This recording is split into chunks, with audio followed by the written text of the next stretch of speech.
लगातार यात्रा, भयंकर गर्मी, अनेक प्रकार की उन सारी व्यवस्थाओं को जिस प्रकार से 10 साल से कांग्रेस ने आम पार्टी की सरकार ने किया है, कोई रास्ता नहीं चलने का, पीने का पानी नहीं, लेकिन उसके पश्चात भी भारतीय जनता पार्टी का कार्यकर्ता ना थका ना रुका और लगातार हर घर के दरवाजे पर जाकर कमल के फूल को कमल की जीत के आधार पर सब जगह लेकर गए। ऐसी इस जीत में आप लोग स्नेह और आशीर्वाद देने के लिए आए। बहन कमलजीत जी के लिए बहुत ज़्यादा ताली बजाकर उनका अभिनंदन करें, अभिवादन करें। और जिन आशाओं और जिस विश्वास के साथ में भारतीय जनता पार्टी का कार्यकर्ता लगातार काम कर रहा था, आने वाले समय में जो लोकसभा का सांसद के नाते आपके पास में काम रहता है, मैं कमलजीत जी को संकेत करके इस बात को कह रहा हूं कि लोकसभा का चुनाव और विधानसभा का चुनाव को थोड़ा समझना पड़ेगा। दिल्ली की जो समस्याएं हैं, वो समस्याएं जब तक विधानसभा का चुनाव आप नहीं जीत पाएंगे तब तक वो समस्याओं का समाधान करना 1 महीने में बहुत मुश्किल होगा। लेकिन जिस समय 23 तारीख को रोड शो हो रहा था तो हमारे पास कोई काम नहीं था, कमलजीत जी साथ खड़ी थी तो मैं भी खड़ा था। तो एक बार घर में बैठे थे तो उत्तम नगर का क्या होगा, कैसी होगा, तो अनेक प्रकार के सवाल, अनेक प्रकार के प्रश्न मन में उभरते ही हैं। तो मैं, क्योंकि 23 तारीख को बाकी कोई काम नहीं था, मैं कह रहा था कि ये 113 मंडल की स्थिति ऐसी, 114 की ऐसी, 115 की ऐसी, 116 की ऐसी है। और वो आंकड़ा जो हम लोग चर्चा कर रहे थे, उनके कानों में कितना पड़ा कितना नहीं पड़ा मैं नहीं जानता, लेकिन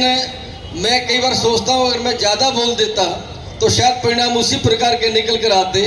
100% उसी प्रकार के मंडल के कार्यकर्ताओं ने परिणाम लेकर आए। ये उत्तम नगर विधानसभा का हमारा भारतीय जनता पार्टी का जो कार्यकर्ता है, उसकी लगन और उसकी मेहनत का मामला है। अनेक चीज़ें चलती हैं चुनाव में, बहुत सी चीज़ों का आदान प्रदान होता है, लेकिन काम करने वाला जो कार्यकर्ता है उसकी जो सोच है वो परिणाम लेकर आती है। और मैं इस बात को जानता हूँ कि कुल मिलाकर ये जो भारतीय जनता पार्टी का जो कार्यकर्ता बैठा है, ये तो यहाँ तक आया है, लेकिन जो लोग आज इस कार्यक्रम में सम्मिलित नहीं है और उत्तम नगर विधानसभा का हमारा जो मतदाता है, उसकी उमंग और उसकी चाह मुझे लगता है कि आप और मेरे से ज्यादा है कि कमलजीत जी जीत कर गई है और हमारा प्रतिनिधित्व करने के लिए भारत की सरकार का जो आज आदरणीय नरेंद्र मोदी जी तीसरी बार जो प्रधानमंत्री बने हैं और देश के विकास की और दिल्ली के विकास की अनेक प्रकार की जो उनके मन में योजनाएं हैं, उसको मूर्त रूप देने के लिए आपका सहयोग उनकी कलम के आधार के ऊपर पूर्ण हो, ये भरोसे के साथ रहना, इस भरोसे को तोड़ना मत।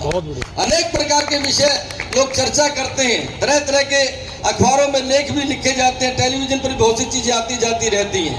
परंतु इस भरोसे के साथ में रहना कि जिस प्रकार से 2014 से तो लेकर 2019 का, 19 से लेकर ये 2024 में जिस प्रकार से आप लोगों का समर्थन और आप लोगों का सहयोग मिला है,